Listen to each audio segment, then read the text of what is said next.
Hello, hello. This is a really quick one here. We'll just wait a second.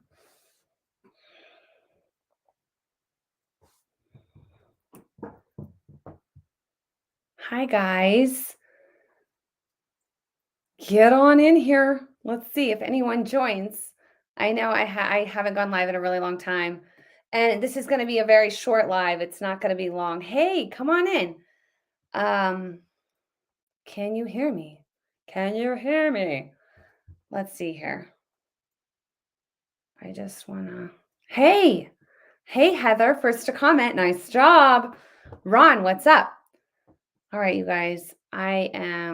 Looks like I'm live on Facebook. I hope I'm live on Rumble. I'm over there, just so you guys know. Trying to grow over there. Okay, and I should be on. There we go.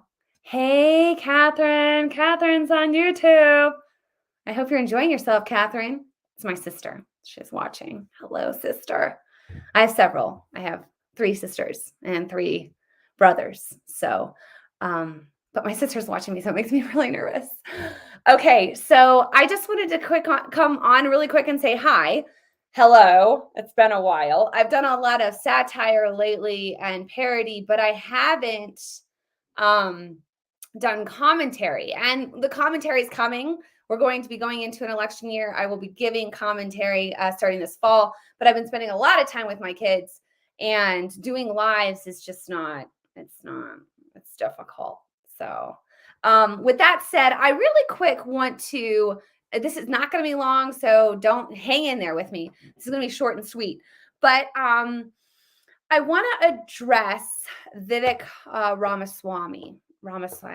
I think that's how you say it. He just took second place at this Turning Point conference that they're having right now, right after Trump, beating out DeSantis and Scott and Haley and all these other people.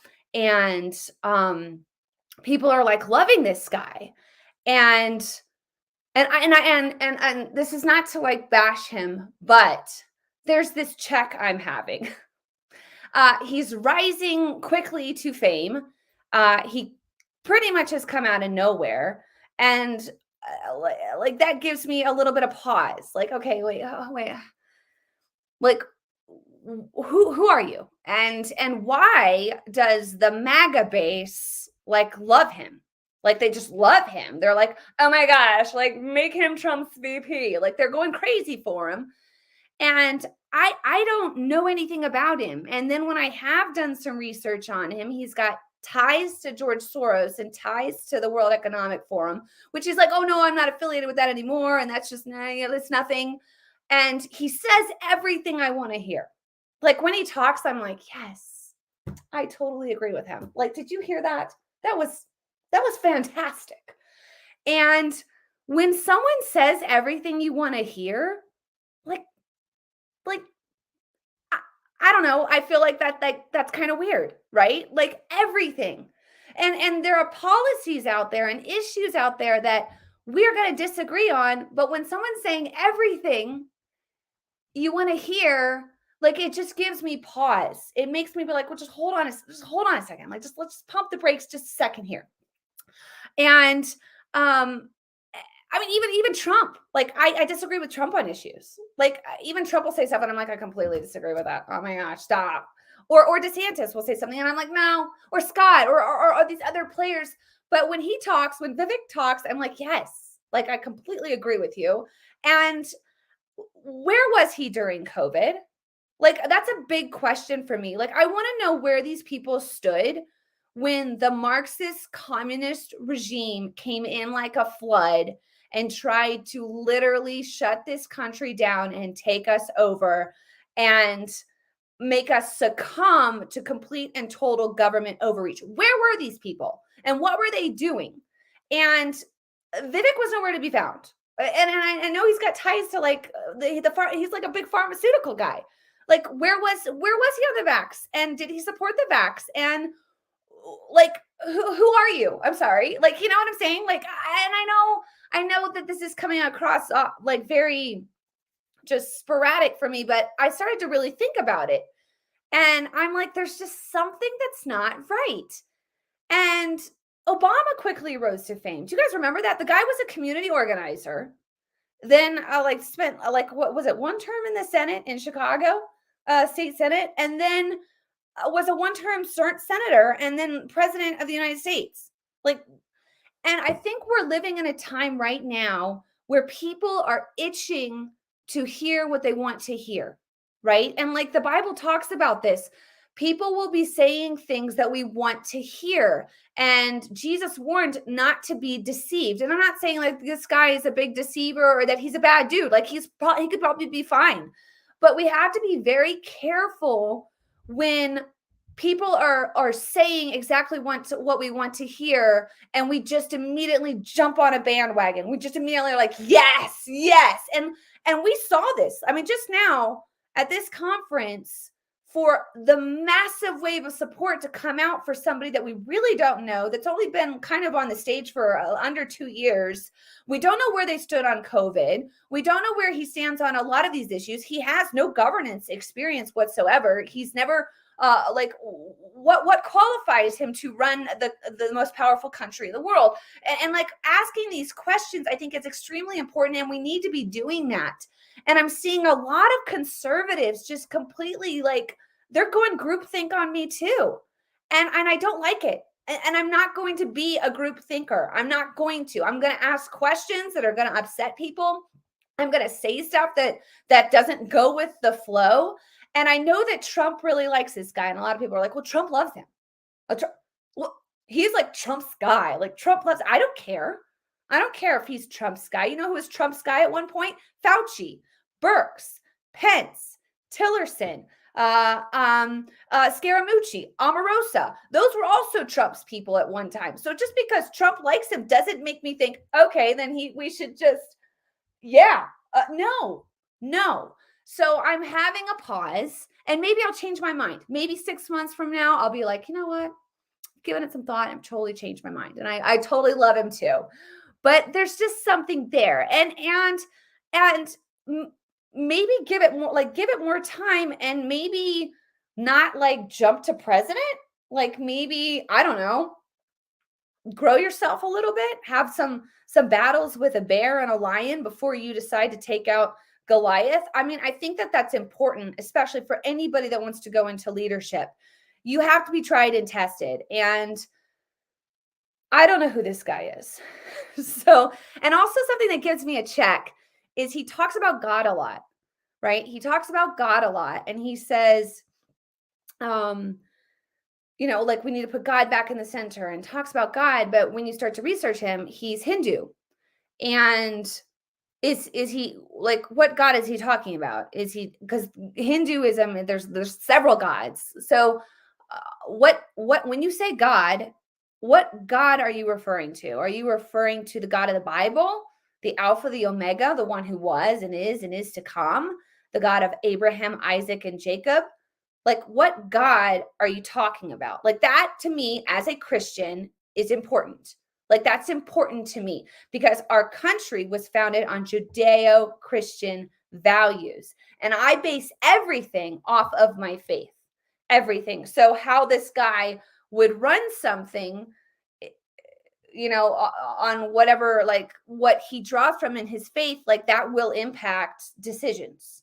And so it's not like, oh, that doesn't matter. It does matter. It matters to me, and it should matter to you if you're a Christian. So I think that these things are important. I think that we need to just be careful about going all in on someone. Like, right? And I don't know. I feel like at this point in the game, I've been doing this for so long that I'm not quick to jump on any bandwagon. Like, I'm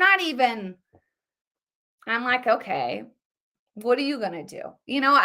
Like we're in such a insane battle right now, spiritually speaking, that like politicians to me are just like, meh, okay, all right. Like, I don't see that really changing the game that much. I do, and I don't. I feel like it's got to be from a spiritual place that we're coming. And we've got to approach this from a spiritual perspective. And we wrestle not against flesh and blood, right? But against spiritual wickedness in heavenly places, in the heavenly realms. Like that's what our real battle is. And so before you hit your, you hit your whatever, what's your hit your wagon? I don't your to, like someone or something, pray on it, right? And just be slow with it. And it's weird to watch all of these people just suddenly like, yay, and I'm like, just what, why? Like what? Because he's saying what you want to hear. And we've got to be careful with that. Like, because the future, if you believe the Bible and the word of God is true, the Bible talks about somebody quickly rising to power and everybody being like, yay. So don't be slow to like anybody, right? Like, don't be don't be quick to like anybody. Be slow. Be slow to like people. Be slow, be skeptical, question, and really dig. You should be like, where were you? We should ask the tough questions. What God are you talking about? Where were you during COVID? Where do you stand on like a lot of the government overreach that took place during COVID? What are your ties to Soros? What's that about? What's with the World Economic Forum liking you? Ask these questions and demand answers. And to just be like, it doesn't matter. Trump likes him, so I like him. It doesn't matter. Well, it does matter, and it should matter. So that's what I got to say. I will that's it. Like, that's it. It's a quick message. That's what I'm feeling. I felt like I needed to say it. I know that a lot of the Trump MAGA crowd will be upset with me, but I don't care. Like, I'm not here to please anybody. I'm here to say what I'm thinking. I'm here to say what's on my heart. I'm here to challenge the narrative, to challenge groupthink, and that's what I'm going to do. So that's it. That's all I got. God bless you guys. I hope that you are having a wonderful weekend. I will be doing commentary coming this fall, not now. I am taking a break, just so you guys know. Just a timeout from all comedy, all satire, and most social media starting this next week. I do a time where I pretty much get off of it. And I feel like that makes me think more clearly, and it helps my creativity. And so it's something I do every year. If you've been following me for a long time, then this is what this, it's okay. She's doing her little break. It's time. So I'm going to be doing that. And then I hope to come back fully refreshed and ready to speak the truth. And the truth will offend, because the truth offends, right? It just does. But it also liberates and sets people free. So that's what I plan on doing. God bless you guys. I'm thankful for you. Shout out to my Patreon supporters. I'm thankful for you. You guys make this possible. You help with all of my behind the scenes satire and parody, and your support means a ton. So, alrighty, guys, we'll talk soon. Enjoy the rest of your evening. Bye, guys.